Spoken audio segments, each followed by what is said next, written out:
Canyon Lake, a gated community in the vast expanse of Riverside County, California, peaceful, picturesque, and draped in the tranquil charm of retirees tending their gardens or golfing under the warm desert sun.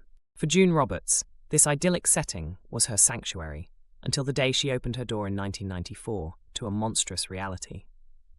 She likely didn't anticipate the sinister force standing before her, a woman she'd encountered in passing, Dana Sue Gray. Dana was well-dressed, carrying herself with the grace of someone who belonged in Canyon Lake's gated paradise. But on this day, what she brought with her would forever shatter the haven she'd walked into. The crime was nothing short of brutal. June Roberts, 66, was viciously bludgeoned with a wine bottle after being strangled with a telephone cord. The autopsy would later reveal deep ligature marks on her neck and a massive contusion on her face. But for Dana, this wasn't enough. This wasn't just a killing, it was a gateway. Less than an hour later, her victim's credit card was swiped to pay for a luxurious meal at Bally's Wine Country Cafe, crab cakes scampi, and a to-go box for leftovers. Then came the splurge, a salon visit for an eyebrow wax and perm, followed by a fashionable haircut for the 5-year-old boy she'd brought along on this chilling crime spree. And that was only the beginning. Cowboy boots, diamond earrings, dog treats, and even a toy helicopter, all purchased on June Roberts' dime. But Dana wasn't done.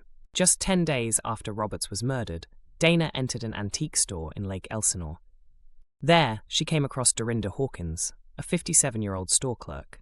Dana's methodical pattern played out again. She asked if Hawkins was alone. Then, without hesitation, she tried to strangle her with a cord. Hawkins fought valiantly, managing to poke Dana with a broomstick in a desperate attempt to fend her off. As Dana bore down on her, she whispered hauntingly, "Relax, just relax."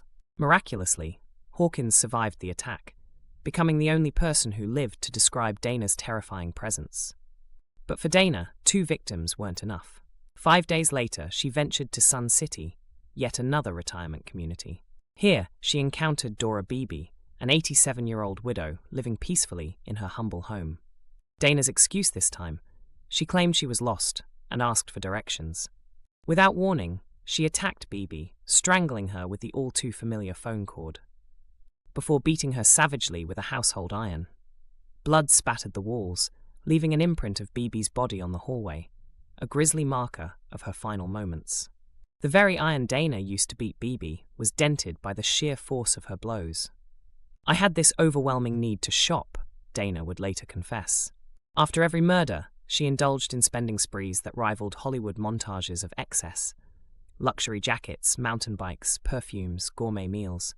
Her unraveling began when detectives connected her red-dyed hair and altered appearance to the description Dorinda Hawkins provided. Under surveillance, Dana's brazen behavior all but sealed her fate. By the time they caught up with Dana later that day, she was sitting in her home, surrounded by the fruits of her violent consumerism. All the credit cards she'd stolen were neatly stored away, like trophies of her rampage.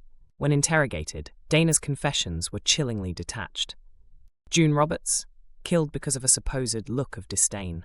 Dorinda Hawkins, she fainted, that's what Dana claimed, despite clear evidence to the contrary. As for Dora Beebe, her crime seemed almost spur of the moment, triggered by impatience at a passing comment. Each time, the same justification: the victims had disrespected her, they'd slighted her, and they had to pay. Experts struggled to categorize Dana. Unlike most female serial killers, who often use poison or target people within their care, Dana's brutality was unrestrained. Her weapons weren't instruments of detachment, they were personal and intimate. A phone cord, a bottle, bare hands. And yet, for all the brutality, she emerged from each crime scene without any blood on her hands, her clothes unblemished, her hair perfectly set. She immediately returned to the ordinary. Power shopping, spa treatments, and even casually telling her hairstylist that she was on a shopping spree. To borrow the words of an investigator, she was fastidious. Ultimately, Dana avoided the death penalty by pleading guilty to 2 murders and the attempted murder of Dorinda Hawkins, securing a life sentence without parole. Her arrest brought a sense of relief for Riverside County, but it left lingering questions. What darkness had buried itself in Dana Sue Gray's psyche? How did someone, by all accounts, an unremarkable child, grow into a woman capable of such horrors? She herself offered no answers, instead crafting chillingly self-pitying letters from jail about how the system was determined to destroy her. Outside the courtroom, her story sparked debate. Was Dana simply a product of greed taken to extremes, fueled by a self-centered lifestyle? Or was she, as some speculate, born this way, a monster beneath the surface, waiting for the right moment to strike? In the end, what remains unforgettable about the case is not just Dana's crimes, but the image of her aftermath. Strolling through malls, bags in hand, a cold indifference shadowing her like a luxury brand logo. For Dana Sue Gray, life and death was measured in material value, and in her world, everything, including human life, was simply a means to an end.